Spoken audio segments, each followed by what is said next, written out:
के साथ मैं हूं शादाब रियाज। पिछले दिनों जंग की सूरत हाल में भारतीय मीडिया ने बहुत ज़्यादा इम्प्रेस किया।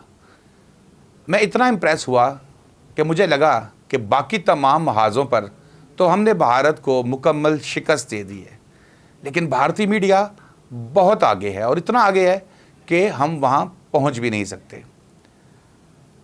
ऑपरेशन सिंदूर मुकम्मल हो गया है, खैर खैरियत से रुखसती हुई और दुल्हन पाकिस्तान पहुंच गई, जिसके बाद हमारी फ़ौज ने उसकी मांग में भरपूर सिंदूर भरा। सिंदूर भरने का ऑपरेशन मुकम्मल हो गया। अब जाहिर है सिर्फ सिंदूर तो नहीं भरना था।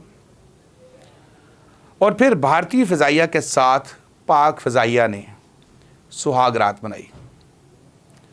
सुबह नाश्ता हुआ और फिर पाकिस्तानी रवायत रिवाज के मुताबिक सिंदूर भरी दुल्हन को वापस भेज दिया गया। अब यहाँ पर एक बात ज़रूर रखनी है याद कि सिंदूर भरने के बाद हमने दुल्हन को तो वापस भिजवा दिया है, लेकिन मकलावा, जिसको पंजाबी में उर्दू में यकीनन मेरे भारतीय दोस्त भी इसको समझते होंगे, मकलावा लेने अभी जाना है। और क्योंकि ऑपरेशन सिंदूर जो है, सिंदूर भरो के बाद मकलावा लेने जाना अब हमारी फ़ौज की और हमारी फ़िज़ाइया की ज़िम्मेदारी है। इस सिंदूर भरी दुल्हन को वापस लेने जब भारत जाएंगे तो हमारे ख़ास मेहमानों में कौन कौन होगा जो हमारे साथ मकलावा लेने जाएंगे, ये फ़ैसला भी कर लिया गया है। इस बात का फ़ैसला हो चुका है और लोग जाएंगे। कौन कौन लोग जाएंगे? जहाज़ों पर भी जा सकते हैं, बात तो अभी खुफिया रखी गई है। पैदल भी जा सकते हैं, टैंकों पर भी जा सकते हैं, या फिर ये सफ़र बहरी जहाज़ पे भी किया जा सकता है। फ़ैसला जैसे कि मैंने आपको बताया हो चुका है अपनी सिंदूर भरी दुल्हन वापस लाने का। अब ये भी तय कर लिया गया है कि जो नाश्ता कहाँ कहाँ लेके जाना है। लाहौर के भी कुछ अच्छे नाश्ता पॉइंट्स हैं, यहाँ से भी नाश्ता ख़रीदा जा सकता है। ये नाश्ता भारत के किसी शहर से भी ख़रीदा जा सकता है। अब आते हैं भारतीय मीडिया के मस्खरे एंकर्स के हवाले से। मस्खरा ब्रिगेड पाकिस्तान के एंकर्स को बहुत पीछे छोड़ दिया, क्योंकि जो मरासपुना भारतीय मीडिया पर हो रहा है, पाकिस्तान इसका दूर दूर तक मुकाबला नहीं कर सकता। क्योंकि अगर हमें पहले आइडिया होता तो हम मंसूर अली ख़ान, हम नजम सेठी, हम हामिद मीर की जगह फैसलाबाद से कुछ भांड मरासी बुला के उनको एंकरी की तरबियत देते तो यकीनन भारत के इस मरासपुने को शिकस्त दे सकते थे। वैसे तो अब हमारे हुक्मरानों को भी चाहिए कि इस मीडिया की इज़्ज़त करें। वो जैसे कहते थे ना कि वोट को इज़्ज़त दो, अब इस मीडिया को भी इज़्ज़त दो, क्योंकि ये मीडिया तुम्हारे बहुत काम आया है। भारतीय मीडिया को सुनने के बाद किसी को ये कहने की कतई ज़रूरत नहीं पड़ती कि हंसी आई, क्योंकि हंसी तो वैसे ही आ जाती है। हंस हंस के पेट में बल पड़ने शुरू हो जाते हैं, इतनी हंसी आती है। अब पाकिस्तान ने सोचना है कि हम भारतीय मीडिया के मुकाबले पर एक अपनी कॉमेडी ब्रिगेड तैयार करें, और इसके लिए मैं कोशिश करूंगा कि हम कैपिटल टीवी के प्लेटफॉर्म से ऑडिशंस शुरू करें।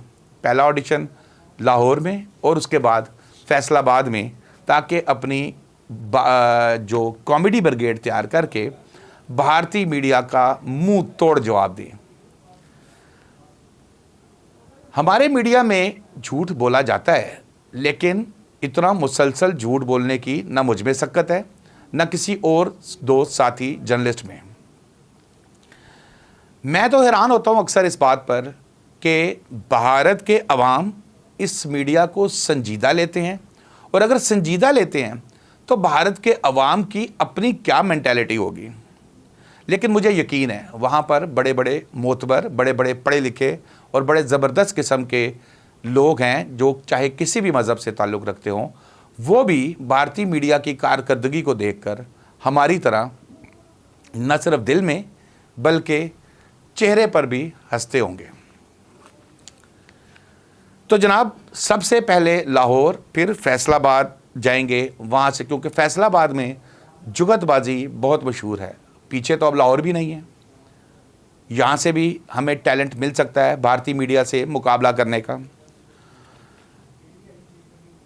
बज़ाहिर भारतीय मीडिया अपनी तरफ से संजीदा प्रोग्राम कर रहा होता है, इसमें उसके ऊपर ये बिल्कुल नहीं लिखा होता कॉमेडी टाइम, वो संजीदा होते हैं। कुछ संजीदगी उनकी मैं आपसे आज शेयर करूंगा।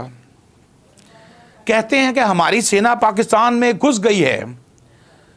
मैं हैरान हूं कि भारतीय अवाम को ये हजम हो जाता है और फिर यकीन कैसे करते हैं। सुबह आंख खुली तो भारतीय मीडिया के एक क्लिप पे नज़र पड़ी जो किसी दोस्त ने शेयर किया था, जिसमें एक होनहार एंकर साहिबा वो क्लिप में बोल रही थी, बहुत जज्बाती थी। लाहौर और मुल्तान के समुंदर पर भारतीय सेना ने कब्जा कर लिया। पहले तो परेशानी हुई, हैरानी हुई कि लाहौर में ज़िंदगी के तकरीबन 40 साल गुजारने के बावजूद वो कौन सा समुंदर है जो भारतीय मीडिया और भारतीय सेना को नज़र आया, मुझे नज़र नहीं आया। फिर लाहौर और मुल्तान में भी कब्ज़ा हो गया है जी। लाहौर और मुल्तान के समुंदरों पे कब्ज़ा कर लिया। यहाँ पर एक मर्तबा फिर अपनी कमकली अपनी नाहली पर दुख हुआ कि लाहौर का समुंदर भी नज़र नहीं आया और मुल्तान का समुंदर भी नज़र नहीं आया। सबसे पहले तो शदीद रंज हुआ कि ज़िंदगी गुजार दी है लेकिन समुंदर का पता नहीं चला, वरना समुंदर में जाके कुछ मछलियां पकड़ते, कुछ कच्छा पहन के नहा भी लेते। ख्वाहिश अधूरी रह गई। मुल्तान की तरफ दिमाग गया तो जनाब परेशानी में मज़ीद इजाफा हुआ कि दुनिया के नक्शे पे, पाकिस्तान के नक्शे पर मुल्तान में समुंदर नहीं है, मुल्तान और लाहौर के दरमियान में समुंदर नहीं है। लेकिन यह अजीम भारतीय मीडिया, शायद इसकी फुटेज भी चला दे, ये अजीम भारतीय मीडिया बिल्कुल इस चीज़ पर बज़िद था कि लाहौर और मुल्तान के दरमियान समुंदर है। सोचा कि जिस समुंदर का मैं इतने सालों में फ़ायदा नहीं उठा सका, इस समुंदर पर कब्ज़ा हो जाना ही बेहतर है। फिर भारतीय सहाफ़ी का कहना था कि पाकिस्तान फतह हो गया है। एक और परेशानी, मैं तो पाकिस्तान में सोया था, अब पाकिस्तान फतह हो गया है और कहते हैं कि कंट्रोल संभाल लिया है, तहाड़ जेल भर दी है।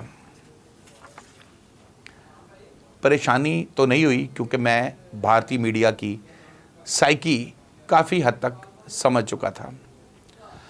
अभी इसी तजब्ज़ब में था कि बाहर से आवाज़ आई, पाकिस्तान जिंदाबाद, और उसके बाद आलू ले, टमाटर ले, कद्दू ले, और वो आवाज़ किसी और की नहीं, मेरे सब्ज़ी वाले की थी।